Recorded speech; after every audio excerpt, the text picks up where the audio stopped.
Dismayado umano ang ilang nanood ng concert ng BINI sa Dubai. Sa nag-viral na open letter ng isang netizen, ikwinento nito ang kanilang karanasan sa panonood ng BINI concert. Naka-address ang sulat sa BINI organizer. "We brought our daughter to your concert last night to finally see, for the first time, an artist she is truly a huge fan of. It was a special moment that meant a lot to her." Ayon sa Facebook post ng isang boy Dubai na nagpakilalang ama ng isang Bloom o BINI fan.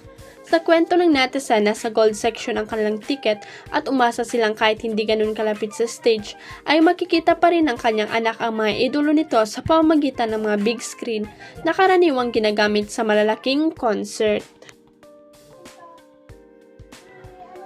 To our surprise, there were no large screens at all. For an event of this scale, this felt unusual. Most concerts in the similar venues use screens to help everyone stay connected with what is happening on stage. Ayon sa netizen, ramdam na ramdam anya ng mga audience ang kawalan ng big screen dahil nag-effort ang BINI na makipag-usap sa kanilang fans at dahil walang big screen ang mga maliliit na fans ay hindi na makita ko ang mukha ng kanilang mga idolo na nakikipag-usap sa kanila. To be clear, I have nothing but praise for BINI. Hats off to the group for their professionalism and energy, especially when Aya came back and continued performing despite having cramps. We are truly proud of them, truly world-class talents, paglilinaw ng netizen. Aniya, paglabas nila ng concert ay ganito rin ang naging opinyon ng mga nanood na dismayado sa kawalan ng big screen.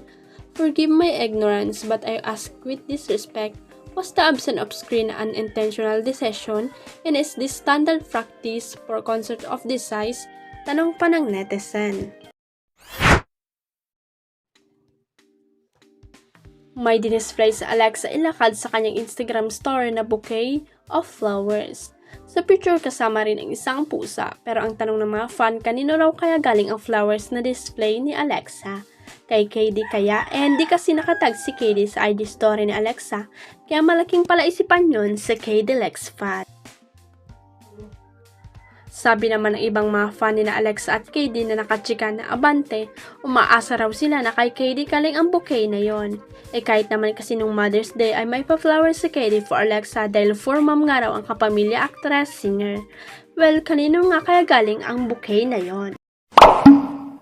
Huwag kalimutang i-click ang subscribe button at i-ring ang notification bell para sa latest at legit chika updates.